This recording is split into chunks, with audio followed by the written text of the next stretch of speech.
to me. If you think about it, somebody can't talk, use their arms and legs, and now they're out there running, and their disability disappears. He called himself Freebird because now he was free and able to be out there competing and running with everybody else. But you know, there was only one problem after that race. I was disabled. I didn't know you had so many muscles in your body that could ache. I couldn't walk for about 2 weeks. So I told Rick, I said, if we're going to continue running, we're going to have to get a chair built so I wouldn't be hurting as badly. So we went up to Green Mountain in Vermont, and we met an engineer up there, and we told him what we wanted for a chair. And he just got some old pipes and some old tubings, and he welded them together. And then we got an insert for Rick to sit in. And this is what we call a running chair. Now, this chair has 2 wheels in the back and 1 wheel in the front. At the time, the regular wheelchair athletes just had the 4-wheel chairs, and there were no baby joggers at the time. Just think if we had patented that chair. We had a bike company that was working for us at the time, and I told them they had to build these chairs because other people were going to want them. Well, they just looked at me and they walked away.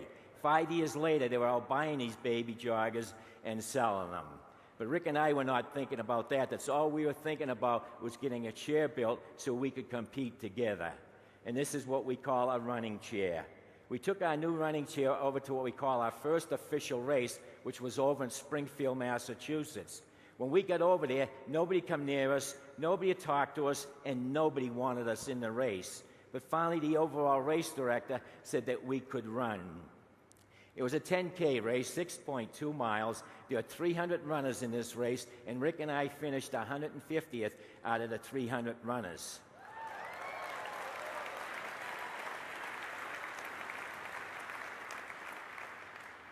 So after that, we'd go to a different town in a different city every weekend and run. And finally, people started coming up to us and talking to us, and they could see that Rick had a personality and a sense of humor, and he loved to be in the middle of running with everybody else, as you can see in this slide, with the arms up in the air and that big smile on his face. When we first started running, I used to get a lot of letters and phone calls from other families that had disabled people, and they were very upset with me. They said, what are you doing dragging your disabled son through all these races? Are you just looking for glory for yourself? What they didn't realize, he was the one that got us into doing all the running.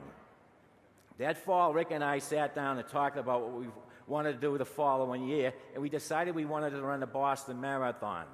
So we applied to the Boston Athletic Association, and they turned us down. They said, no, you're different than anybody else. You can't run with us.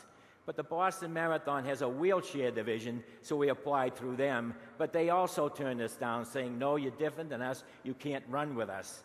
But what they did say is, if you want, you can line up behind us and run. And that's what we did in 1981. And this is what we looked like before the start of the marathon. As you can see, I have a plastic container behind Rick's head with a straw in it.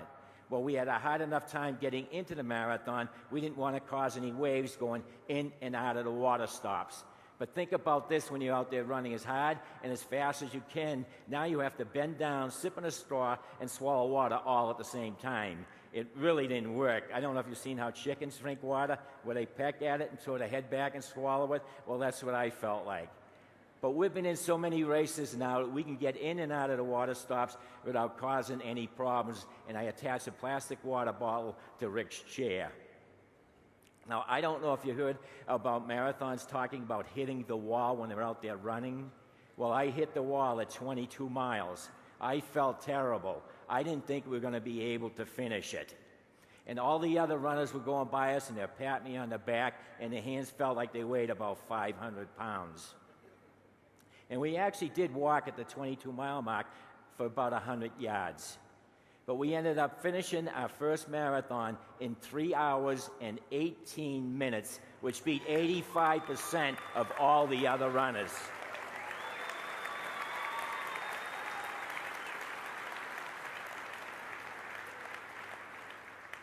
This is a slide of us coming across the finish line, and as you can see, it looks like Rick's got some energy left, but I look pretty tired.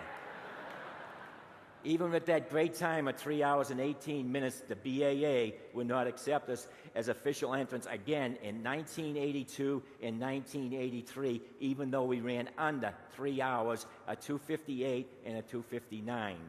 So in 1983, I talked to Will Clooney, who was the executive director of the BAA at the time, and asked him why we couldn't be official entrants. And what he said was, we don't have any qualifying criteria. And what he meant by that is Boston is the only marathon in the world where you have to run another marathon in a certain time depending on your age. Well, at the time, Rick was in his 20s, I was in my 40s. They were using Rick's age for us to qualify. And that meant we had to run under 2 hours and 50 minutes. So that fall, we went down to Washington, D.C., to the Marine Marathon, which is called the People's Marathon. And anybody can run this marathon, and they always draw over 15,000 runners. They do not get the elite runners because there's no cash prizes. It's just your regular trophies and plaques. And I never know what Rick's going to do the day before an event, but here he went out and bought himself a Marine outfit to run in a marathon. And there he is with that big smile and those arms up in the air. This is what we look like in front of 15,000 other runners. This is us running the Marine Marathon. This marathon we ran in 2 hours, 45 minutes, and 23 seconds.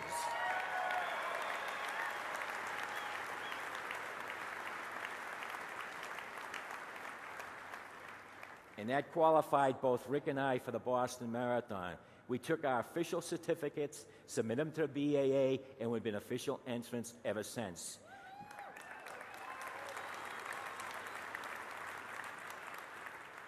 Matter of fact, 1996, the 100th running of the Boston Marathon, Rick and I were honored as Centennial Heroes by the BAA and their sponsor, John Hancock. So we've come a long way, and we've been able to break down a lot of barriers along the way.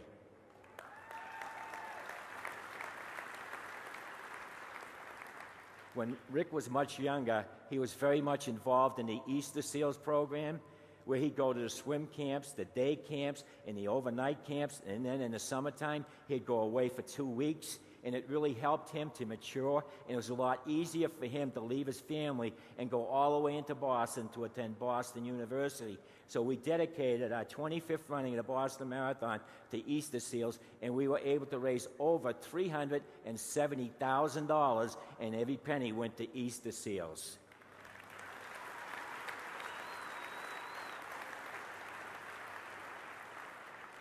Last year, we were able to raise over $1.5 million that went to all nonprofit private organizations.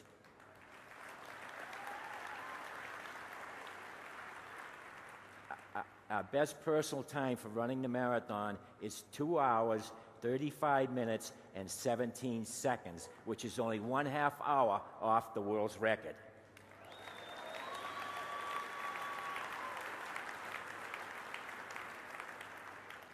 In 1984, Rick and I were down on Cape Cod running the Falmouth Road Race. And Dave McGilfrey, who runs a sports enterprise, and he is now the director of the Boston Marathon, approached me and he said, "Dick, you look like a good triathlete. You have to do triathlons." Well, I looked at Dave and said, "Only if I can do them with Rick."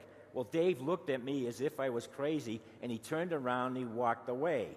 Well, the whole year went by, and we're down doing the Falmouth Road Race again, and Dave come up afterwards. He says, "Dick, you're in better shape now. You have to do triathlons." Well, I gave him the same answer, only if I can do them with Rick. He said, "Okay, Dick, why don't you see what type of equipment that you can get built so you and Rick can compete together." At the time, I did not know how to swim. I hadn't been on a bike since I was 6 years old. And here we are committing ourselves to our first triathlon in 9 months. I was in the process of changing jobs, and it meant I had to buy a new house. I said, well, if we do triathlons, I don't know how to swim, I'm going to buy a house in a lake. And that's what I did. I bought a house in Hamilton Reservoir in Holland, Massachusetts. And I'll never forget the first day I went down and jumped in that lake. Guess what happened? I sank. I couldn't believe it. I could not swim 15 feet. So every day I'd come home from work and I was able to swim a little bit further and a little bit further. And that winter I joined the YMCA so I could continue swimming. In the meantime, we're in the process of getting the rest of the equipment built so we could compete. And we did not get this equipment till the day of the triathlon, so we didn't know if it was going to work or not.